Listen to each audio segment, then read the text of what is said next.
Biri Rabbi Adviye'nin kapısına geliyor da diyor ki tevbe ettim, Hak tevbemi kabul buyurdu. Tüftü fetâbe aleyh. Hayır diyor, yanlış. Tâbe aleyke sümme tüftü. Belki o sana o tevbe arzusunu verdi. Dönme arzusunu verdi. Adım atma arzusunu verdi. Sonra sen tevbe ettin.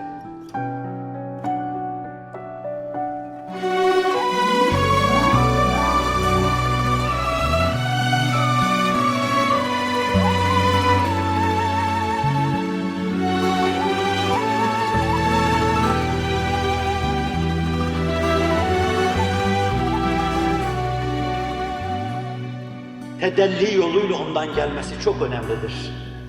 O hidayet etmese hidayeti bulamayız. O kalbimizi açmasa hakikate uyanamayız. O dilimizi çözmese hakikati diyemeyiz. Bizden olan sadece bir niyetten ibarettir. Ey Rabbi Rahim'im, ey Rabbi Kerim'im, okunan ezanlar hürmetine niyetlerimizi halis eyle bizim. Hataların en küçüğüne karşı senelerce dilgir olup ağlayan bu insanların durumunu Kur'an-ı Mucizül Beyan kendine has o nefis ifadesiyle çok güzel anlatır.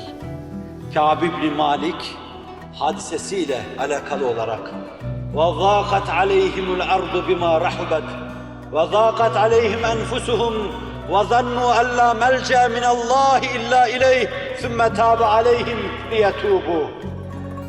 Ruhun şad olsun Rabbi Adviye. Ben bu ayetin sonunu düşünmeden senin sözünü naklettim ama Rabbim de aynen senin dediğin gibi diyor. وَضَاقَتْ عَلَيْهِمُ الْأَرْضُ بِمَا رَحُبَتْ.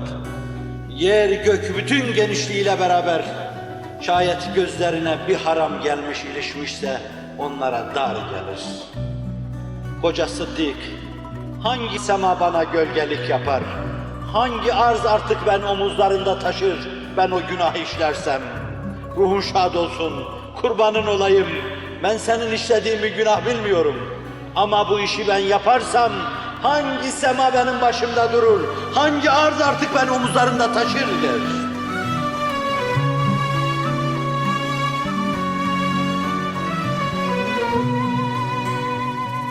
Arz ve sema dar gelir onlara.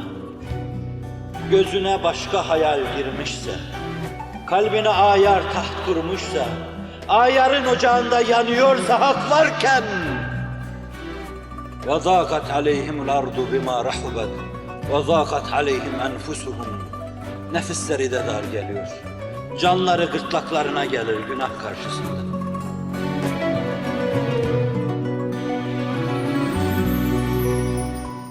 Günahın en az ömürlü olduğu insanlar, inabeye gerçek uyanmış insanlardır.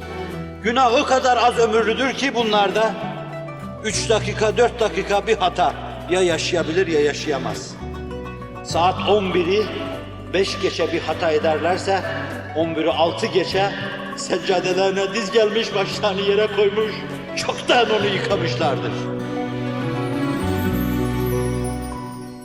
Günaha vefalı olmayan, günah iflah etmeyen temiz sineler, baş döndüren müthiş iradeler, büyük ruh insanlar. Çirkef sokaklarda bir kere gözüne yabancı hayal girince, neredesin mescid, neredesin mescid? Arınmadan evime gitmeyeyim, kirli nasiyeme evladı iyalim bakmasın. Günahın en az ömürlü olduğu insanlar, günahın vefa bulamadığı insanlar, hataların yaşama fırsatını bulamadığı insanlar, daha filizi rüşeymi topraktan başını çıkarır çıkarmaz, hemen bir timarla başlarını koparan baba yiğitler, kahramanlar. Değil günah, işlerinden geçen hatırata karşı dahi tahammülleri yok. Hayallerinden geçen fena şeylere karşı dahi tahammülleri yok. İn tubdu ma fi enfusikum ev tuhfuhu yuhasibukum bihillah. Nasih ve mensupçular bu ayetin neskedildiğini söylerler. Oysa ki o manasıyla kalp erbabına, irade insanlarına, ruh insanlarına ve vicdan nesillerine ve geleceği gül gülistan yapacak Hz. Muhammed'in benim kardeşlerim dedi. 20. asırda camileri dolduran delikanlılara,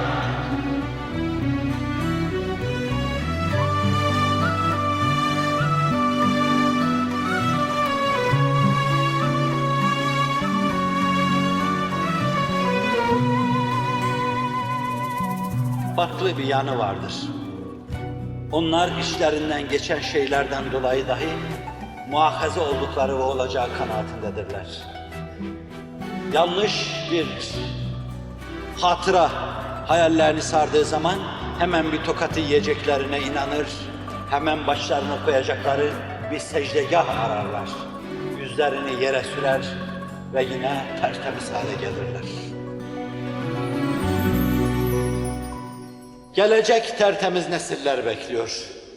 Gelecek irade ve ruh nesilleri bekliyor. Sizler de o olmaya müracaat etmiş bulunuyorsunuz.